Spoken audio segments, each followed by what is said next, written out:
Hi everyone and welcome back to my channel. Today we have Gerosh here with us who's recently been placed at Wells Fargo through his campus placements at VIT.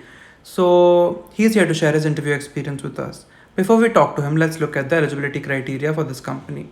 So all students from the computer science and IT branches with a CGPA of 6 or a 60% in 10th and 12th and a 6 CGPA or a 60% above in the pursuing degree with no standing arrears were eligible for this role. So let's go and talk to Gerosh. Hi Gerosh. Firstly, welcome to my channel and congratulations on your placement.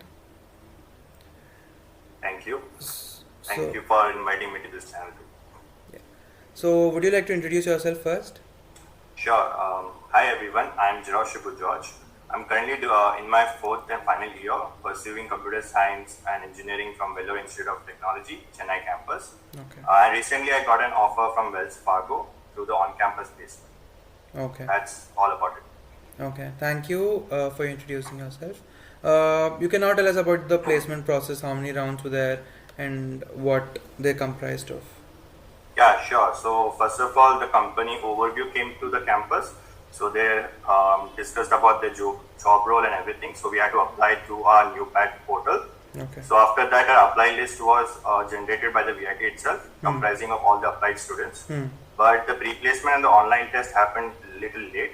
So during the pre-placement, another shortlist was generated, which had around 500 students who were only allowed to sit for the pre-placement talk. And after that, after a week, another shortlist happened from the company side. So there were multiple shortlists that happened for this company specifically, and only 130 students were allowed to sit for the online assessment tests.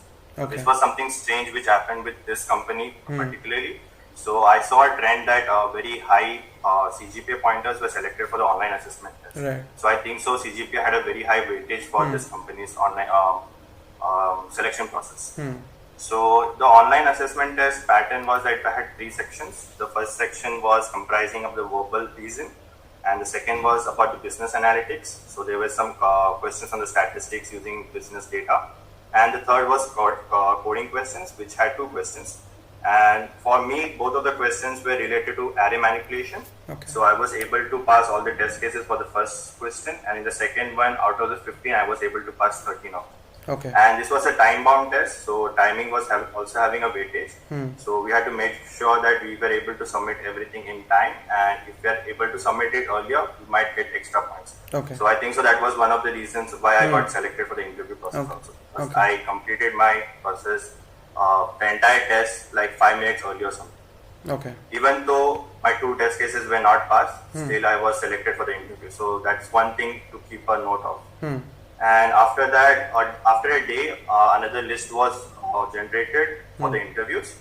So the interview round was a basic 3-round interview round. So in which we had the first 2 rounds which were technical, and the third round was the HR round. Okay. So in the first technical round, it was a pretty big round. So because they were asking a lot of questions from my resume. So I have seen that usually product-based companies, they will drill you on DSA and everything. But Wells Fargo, being from the banking sector, it was a fintech company. They were more interested in understanding what our technologies have learned and used throughout my college life. Okay. So that's why the resume was very important, and it's very important to know that whatever you have written in your resume, you should be in a position to explain it in detail and very properly. Right. So they drilled me on it. So on my resume, I have showcased that I was very good at Python and Java. So those were the questions that were asked to me. So they asked me about the Python language, what's the difference between Python and Java, when can you use it and everything. And after that, they went on to my experience. So I had research experience on my resume. So they asked about my research projects, what all things we did in that, what were the challenges that I faced during the research. So I had to be pretty thorough about all my things that I wrote on my resume basically. And after that, she asked me some very basic programming questions, in which one of them was leap year logic. So it was pretty simple. So they were just testing out if you are able to code in a real situation or not. And they were just trying to see how you build the logic. So one tip that I would give here is that usually during the technical interviews, when you're giving through your own laptop, you should have a live editor with you and keep it ready before the interview rather than opening it when the interview asks you to code. because that will save some time and we will remove some confusion. So Right. that will keep you calm. So basically, that's very important during an interview to be calm and compose yourself. Okay. So that was all about the first round, and after that, after 2 or 3 hours, I got the call for the second round. So it was the second round was from a senior manager. Okay. So he was more interested to understand if I can be a good fit to a team on this.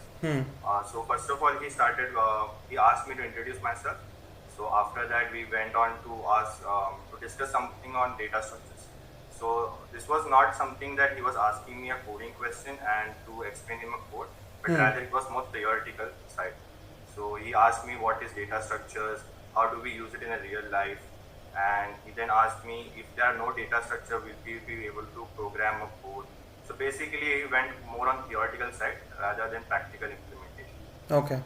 And then he went ahead and asked me about my projects, and again the same thing, he drilled on the resume. So that's one thing I noted from this interview experience, that in both the rounds my resume was very they were asking each and every question from each and every line of my resume. So this round got over. Both the interview asked in the end to ask some question to them. So it's always handy to keep couple of questions back of your mind before you get into the interview rounds.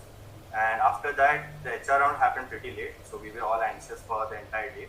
So it happened late in the night, somewhere around 7:30. The HR, he was pretty chill, he was cool, so he just asked very formal questions, pretty basic HR questions, like, why do you think you're a fit to this company? What are your goals when you get an offer from this company? And pretty much this. And other thing was about the job locations. Are you available to work at different this and everything? Okay. And he asked, there were some other questions that I wanted to ask him. So that's pretty much it from the HR round. So Okay. after that, pretty much an hour after that, they released the list to the PAT cell. So in total, there were 30 students who were selected for the interview round. And from that, 12 students got offer from Wells Fargo. Okay. So that was the interview experience. Okay. That's great. Thanks for sharing and congratulations again. Yeah, thank you. Do you have any suggestions or tips for people who want to get into a good company or Wells Fargo? You do have anything specific? Yeah, the one thing that I noticed through my experience is that resume is very important. So start building a pretty good resume from your second year and third year itself. Do a lot of personal projects, because those projects stand out to say that you have worked on technologies, you have worked on framework, and you have learned something on your own rather than from the academics point of view. Right. So that is something important to showcase your strength and what you're good at. The second thing is, first of all, to get any interview, you have to pass the online assessment test. Right. For that, you have to be pretty strong with the TSE. So practicing your questions on lead code is a very good thing to do. I won't say that I have done a lot of lead code, like as of many of my friends have done hundreds or even 200 questions. But what I focused more was on the concept. So I went through some of the concepts through YouTube, and there are a lot of resources through which you can go and you can learn the concept. And also try to practice them on lead code whenever you get a chance. And second thing is, luckily for me, I kept a very good academic record. So my CGPA was high and I was qualified for online assessment. So there are some companies who are very rigid when it comes to CGPA. Even though the basic qualification says 7 point above, but still ultimately to reduce the number of candidates to an assessment or something, they do that. Right. Which is a harsh thing, but ultimately then it's up to the company how they want to take it. But apart from that, I think so just keep a motivation and be hopeful that you will ultimately get an offer through this on-campus. Right. So never lose that hope for this. Always have that drive to learn something and to learn from your things that you go through every day. Right. That's all Okay. it is. Okay. Yeah. Thank you for sharing your experience and for the suggestions. And yeah, thank you. Yes. And also one more thing, the questions that came for the online assessment test for me was actually from a previous year internship assessment test which happened in 2021 Okay. on campuses. So another suggestion that I could give is that whenever you get an opportunity for a company interview process or something, go through videos like from your channel or from the GFG. So Geeks for Geeks, they have a wonderful resources of articles about different on-campus placements of different companies. Right. So go through this experience and understand how the process will be. That will give you a pretty good idea about how things will happen on the day itself. Okay. So luckily, I didn't know that the questions were from the previous year. I understood it afterwards. But that's a pretty good thing to know that you have a big resource on your Right, right. expertise. And through your channel too, from your seniors, immediate seniors, get those experience and understand how the process will be. And that will make things easier for you. Right. So that's a wonderful thing. And I will also share that link with you also. So you can put it in the description. Sure. You can see Yeah. that. Yeah. So that's all, I guess, from my experience. Thanks a lot for having me on this channel. Yeah. Thank you. Thank you for doing this.